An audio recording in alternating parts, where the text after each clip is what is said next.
I'm Dr. Anthony Mugeere, Research Fellow at ACODE, and I'm here to interview Dr. Callist Tindimugaya on the ongoing research that we are doing at ACODE for our advocacy work on the circular economy. And we are profiling key actors in government ministries, departments, and agencies. And Dr. Tindimugaya has been selected to be one of the key officials from the Ministry of Water and Environment who we are interacting with and a few questions about the circular economy. Over to you, Doctor. Okay, thank you very much. I'm called Dr. Callist Tindimugaya. I'm a Commissioner for Water Resources Planning and Regulation, the Ministry of Water and Environment, and I'm happy to be part of this interview. Doctor, we are here for this new phenomenon of circular economy. What is your understanding of a circular economy? Basically, circular economy, in simple terms, I can understand it as a process through which we are ensuring that we efficiently manage the resources and promote sustainable practice. When you say sustainable practices, can you break it down for the ordinary person out there? Let me use water as an example.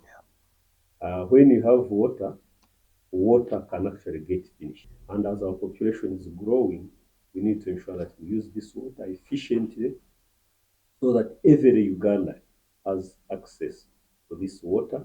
And we use this water for drinking, for bathing, for cleaning, also for many other activities.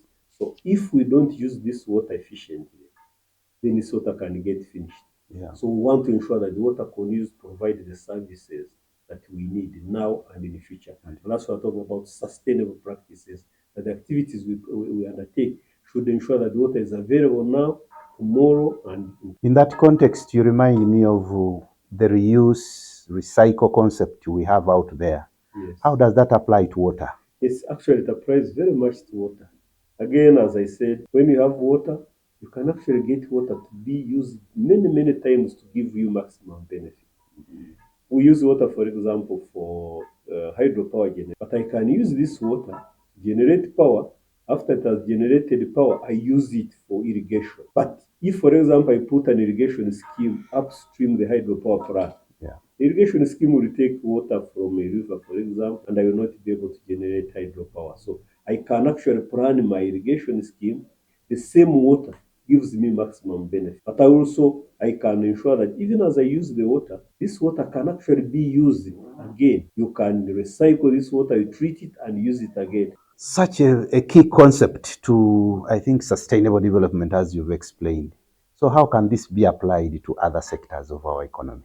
To me, this concept applies to all sectors of the economy, and I would want to bring it within the perspective of sustainable development goals. Again, when we talk about sustainable development goals, that's having 17 goals.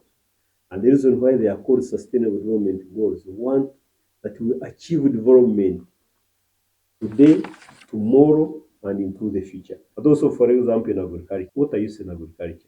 Actually, the biggest use of water is agriculture. But agriculture is the most inefficient user of water. So again, we are talking about efficient use in agriculture, efficient use in homes. Even homes, for example, when you are bathing, people who have bathtub, somebody will fill a bathtub and it is full of water and you are bathing and the water is wasted. If, for example, you are brush, you can even have a tap and continues running and the water is wasted.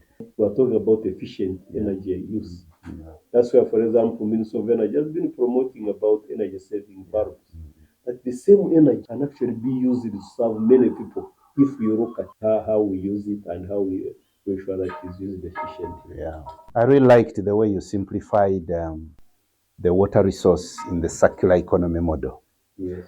My question is, what is the ministry doing to promote this? Because even me, I've just learned it here, but out there. No, I think as a ministry, we are doing many. So right now, again, we are promoting water use efficiency in the water using sectors, and we are monitoring. For example, when you are using water, every use of water has to apply for it. And when you apply for a permit, we say, how much water do you need?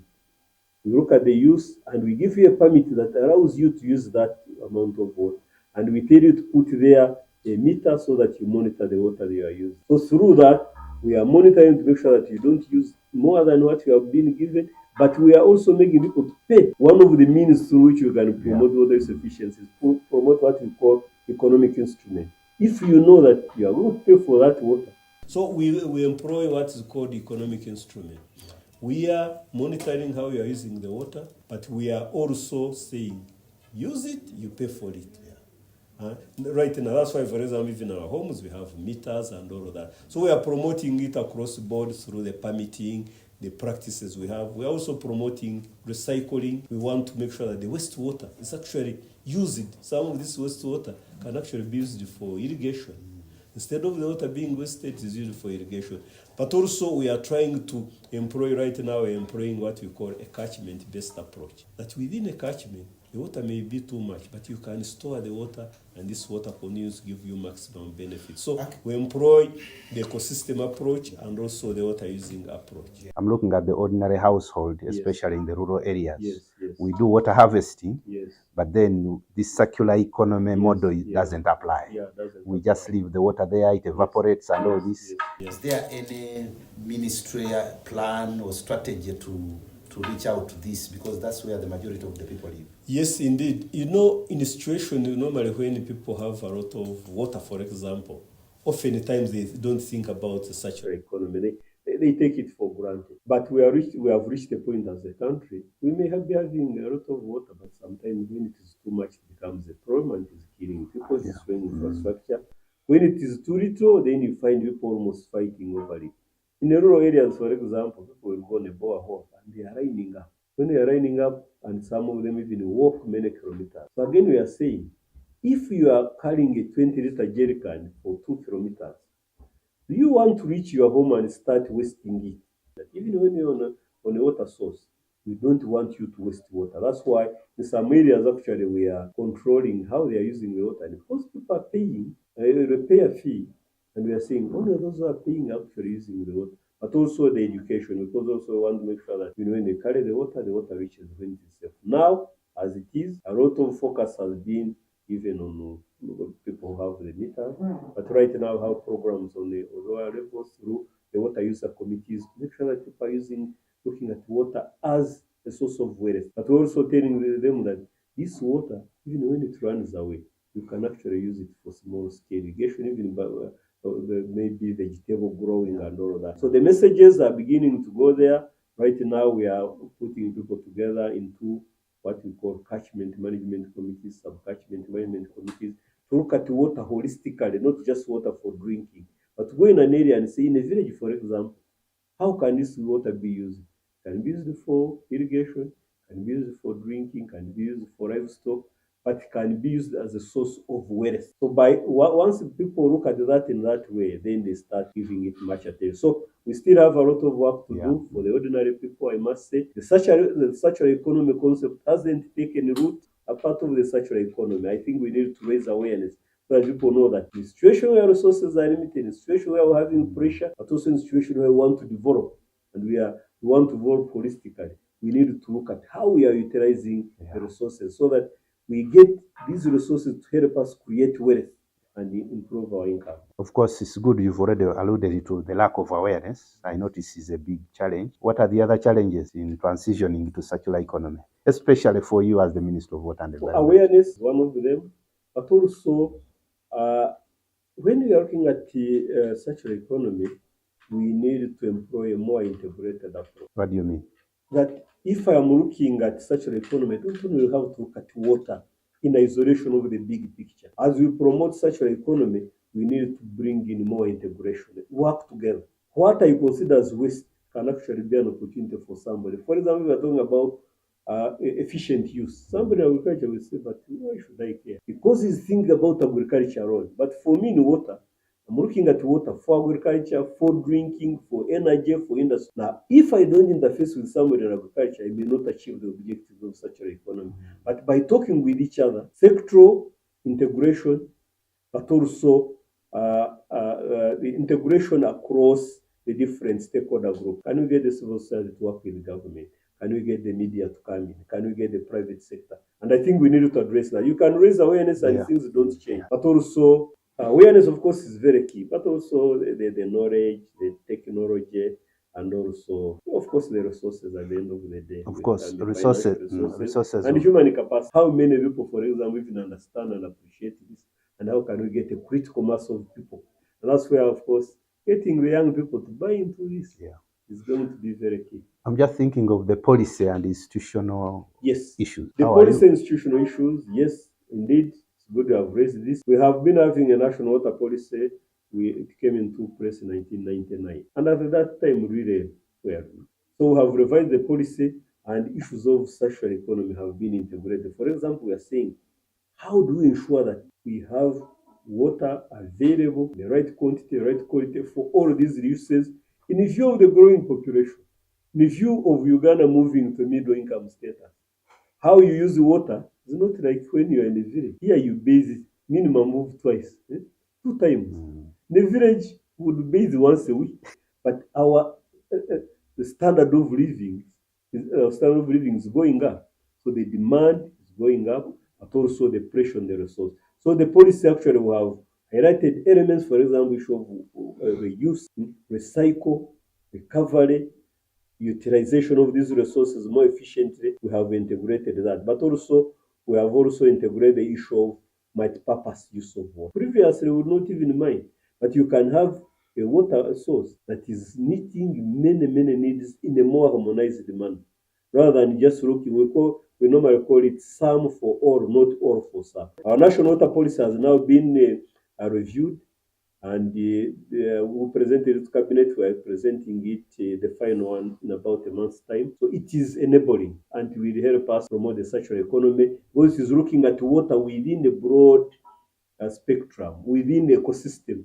We are revising also our National Water Act. By mid next year, we should be having the act, and I think that will be the time where we are giving it more attention. Also talking about blue economy.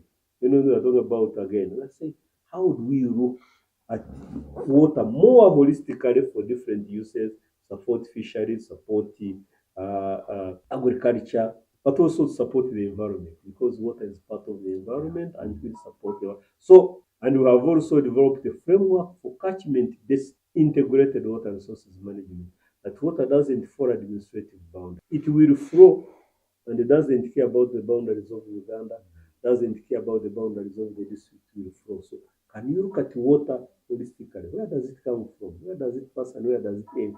But as it moves, what happens? So that it doesn't come to where it's coming from and it is polluted, and the people downstream are consuming polluted water. So again, we are promoting the circular economy within the framework of the catchment. In a scale of 1 to 10, where are we? Since you painted the picture of policy reform, where do you think we are in the water department regarding transition into a circular economy? I could say maybe 5, 6. We still have a lot. Not bad. How does that rank with other countries you are aware, especially in the region? Actually, we are doing better. Yes. Why aren't we at 8 or 9? Again, we are moving forward. We work with the local governments, key. We work with other water using sectors, agriculture, energy, industry. The private sector. Civil society. So we really work, religious institutions, cultural institutions. So we work with everybody because water touches everybody. How can civil society and the media help in this? Awareness. There are things we are not good at as government. We are not good at advocacy. We are good at technical things. We are good at formulating policy strategies, but we are not good at selling them and communicating them to the ordinary people. So civil society, media, actually our partners. Again, we are looking at cultural institutions. We have a memorandum of understanding with Uganda Kingdom, the others, religious institutions, so they can help. Finally, what do we do to accelerate this transition? Because as you've painted the picture, we need really to get there as soon as possible. Let's scale up awareness. Let's scale up capacity building and promoting the best practice. Because I think there's a lot we are doing, but we are not really sharing it. So I think we need to invest in experience sharing. I think there's so much that we do, even as a country, but because of limited integration, so we have to have more integration, more collaboration, more partnership.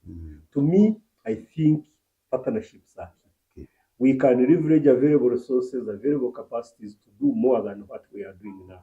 And through that, then, each one of us brings in a comparative capacity and advantage. Sometimes people talk about money, but I'm a believer that it's not about money only. It's more about how you strategize. And I think partnerships, in my view, is the way to go, because organizations have really what they offer. And if we bring these together, then we can achieve much more for them. And now, under National Development Plan 4, we are strengthening the program-based approach. The partnership are key. Yeah. And I think the circular economy now has a more enabling environment through the National Development Plan framework, the program-based approach, and also the sector policies and plans. And I think we are good to go. When we need just to move forward, we should stop rotating around. Sometimes as a country, we keep rotating around. We need to move. On that note, Dr. Tindimugaya, we are really grateful. Thank you very much for offering these insights. All right. And we really hope that we'll have another opportunity to talk more about this.